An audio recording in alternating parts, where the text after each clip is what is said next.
Scouts ಮತ್ತೆ ಗೈಡ್ಸ್ನವ್ರು ನೀವೆಲ್ಲ ನೋಡ್ರಿ, ಶಿಸ್ತಿನ ಸಿಪಾಯಿಗಳು, ಸಮಾಜ ಸೇವಕರು, ಸೇವೆಗೆ ಸದಾ ಸಿದ್ಧನಾಗಿರು ಅಂತ ಎಲ್ಲರಿಗೆ ಹೆಲ್ಪ್ ಮಾಡ್ರಿ. ಆಮೇಲೆ ಜನರಿಗೆ ಮಾರ್ಗದರ್ಶನ ಮಾಡುವಂಥವ್ರು, ನೀವು ದುಶ್ಚಟಕ್ಕೆ ಬಲಿಯಾಗುವಂಥವ್ರು, ನೀವು ಎಲ್ಲ ಕಾರ್ಯಕ್ರಮ ಮಾಡ್ತೀರಿ. ತಂಬಾಕು ನೀವು ಹಾಕ್ಕೋಬೇಡ್ರಿ. ನಾಳೆ ಮುಂದೆ ಗೆಳೆಯರು ಸಿಗ್ತಾರೆ ನಿಮ್ಗೆ ದೊಡ್ಡರಾದ್ಮೇಲೆ. ನೋಡು ಟೇಸ್ಟ್ ನೋಡು ಅಂತಾರ. ನೀವು ಹೈಯರ್ ಎಜುಕೇಶನ್ ಹೋದಂಗೆಲ್ಲ ಗುಟ್ಕ ಎಣ್ಣೆ ಸಿಗ್ತಾರೆ. ದಾರು ಕುಡಿದ್ಮೇಲೆ ದರದ ಹೇಳ್ಕೊಂಬರ್ಬೇಕಷ್ಟೇ. ಅದಕ್ಕೆ ಅಂತ ದಾರು ಫ್ರೆಂಡ್ಸ್ ಸಿಗ್ತಾರೆ ಸಂಜೆ.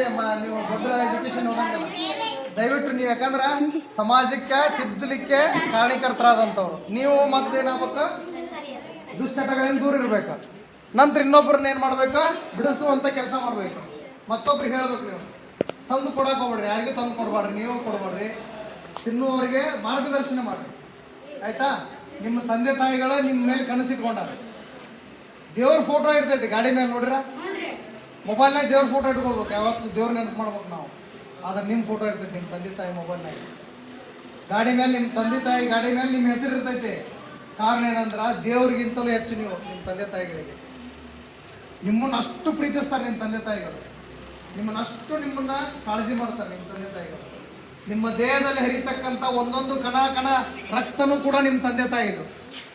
ನಾಳೆ ದೊಡ್ಡವರಾದ್ಮೇಲೆ ಅಡ್ಡ ದಾರಿ ಹಿಡಿದು ನೋಡಿ, ನಿಮ್ಮ ತಂದೆ ತಾಯಿಗಳು ಕನಸು ಹೊತ್ತಾರೆ, ನಿಮ್ಮ ಬಗ್ಗೆ ಕನಸು ಕಾಣಕತ್ತಾರೆ.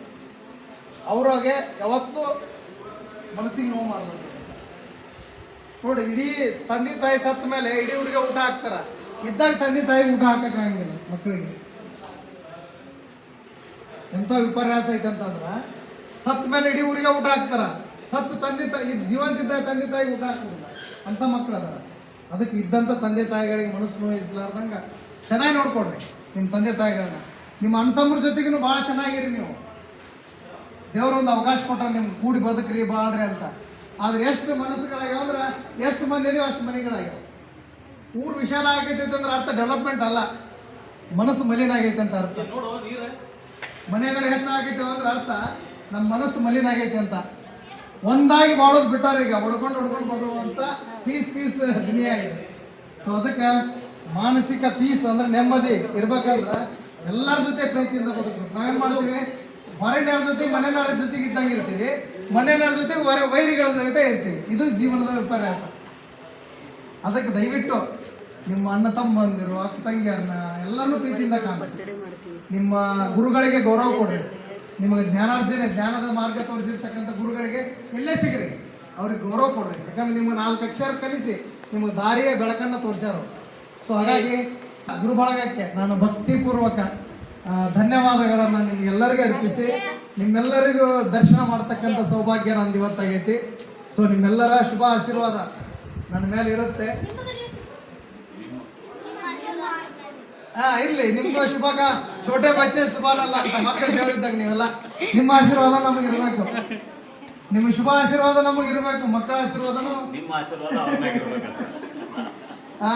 ನೀವೆಲ್ಲ ಪುಣ್ಯವಂತರು. ಈ ನೋಡ್ರಿ, ಇಷ್ಟು ಜನ ಮಕ್ಕಳು ಶಾಲೆಗ, ಈ ಊರಾಗ ಸುಮಾರು ಸಾವಿರಾರು ಮಕ್ಕಳು ಶಾಲೆಗೆ ಓದ್ತಾರೆ. ಬಟ್ ನೀವು ಅದೃಷ್ಟವಂತರು, ಇಲ್ಲಿ ಬಂದು ಇಷ್ಟು ಜ್ಞಾನವನ್ನು ಪಡ್ಕೊಳಕತ್ತೀರಿ, ಹೊಸ ವಿಷಯಗಳನ್ನ ನೋಡ್ರಿ. ಅವರೆಲ್ಲ ತಮ್ಮ ಕೆಲಸ ಬಿಟ್ಕೊಟ್ಟು ಬಂದು ವೈಯಕ್ತಿಕ ತಮ್ಮೆಲ್ಲ ಸಮಯವನ್ನು ಇಲ್ಲಿ ವಿನಿಯೋಗಿಸ್ಯಾರ. ಕಾರಣ ಏನಂದ್ರೆ ಒಂದೇ ಒಂದು, ನೀವು ಚೆನ್ನಾಗಿರ್ಬೇಕು, ನೀವು ಚೆನ್ನಾಗಿ ಕಲಿಬೇಕು, ನೀವು ಜೀವನದಾಗ ಮುಂದೆ ಬರ್ಬೇಕು. ಅಲ್ಲಿ ಮನ್ಯಾಗ ಆರಾಮ್ ಮಕ್ಕೊಳ್ಬೋದಿತ್ತಿಲ್ಲ, ಎಲ್ಲರೂ ಆರಾಮ್ ನಮ್ಮ ವೈಯಕ್ತಿಕ ಕೆಲಸ ಮಾಡ್ಕೊಳ್ಬೋದಿತ್ತಿಲ್ಲ. ಆದರೂ ಯಾಕೆ ಬಂದೀವಿ ಇಲ್ಲಿ ನಿಮ್ಮ ಜೊತೆಗೆ ಅಂದರೆ, ನಿಮ್ಮ ಬಗ್ಗೆ ಇರ್ತಕ್ಕಂಥ ಕಾಳಜಿ, ನಿಮ್ಮ ಬಗ್ಗೆ ಇರ್ತಕ್ಕಂಥ ಕಳಕಳಿ, ನಿಮ್ಮ ಬಗ್ಗೆ ಇರ್ತಕ್ಕಂಥ ಒಂದು ಕನಸು, ನಿಮ್ಮನ್ನು ಒಳ್ಳೆ ದಾರಿಗೆ ತರಬೇಕು, ಒಳ್ಳೆಯ ಸತ್ಪ್ರಜೆಯನ್ನು ಮಾಡಬೇಕು ಅನ್ನುವಂಥ ಘನ ಉದ್ದೇಶ ಹೊತ್ತು ಇವತ್ತು ಸ್ಕೌಟ್ಸ್ನಾಗ ಸೇರಿ ನಾಳೆ ನಿಮ್ಗೆ ನೌಕರಿ ಒಳಗಡೆ, ಆಮೇಲೆ ಉನ್ನತ ವ್ಯಾಸಂಗಕ್ಕೆ ಭಾಳ ಲಾಭ ಐತಿದೆ. ರಾಜ್ಯ ಪುರಸ್ಕಾರ, ರಾಷ್ಟ್ರ ಪುರಸ್ಕಾರ ಆತಂದ್ರೆ ನಿಮ್ಮದು ನಾಳೆ ರಿಸರ್ವೇಷನ್ ಬರ್ತೈತೆ ನಿಮಗೆ, ಹೈಯರ್ ಎಜುಕೇಷನ್ ಹೋಗಕ್ಕೆ ಟಾಪ್ನಾಗ ಬಂದ್ಬಿಡ್ತೀರಿ ನೀವು. ಸೊ ಜೊತೆಗೆ ಒಂದು ಸಮಾಜದಲ್ಲಿ ಒಬ್ಬ ಶ್ರೇಷ್ಠ ವ್ಯಕ್ತಿ ಹಾಕಿರಿ, ಒಬ್ಬ ಚಾರಿತ್ರ್ಯವಂತ ವ್ಯಕ್ತಿ ಹಾಕಿರಿ, 4 ಮಂದಿಗೆ ಆದರ್ಶ ವ್ಯಕ್ತಿ ಹಾಕಿರಿ.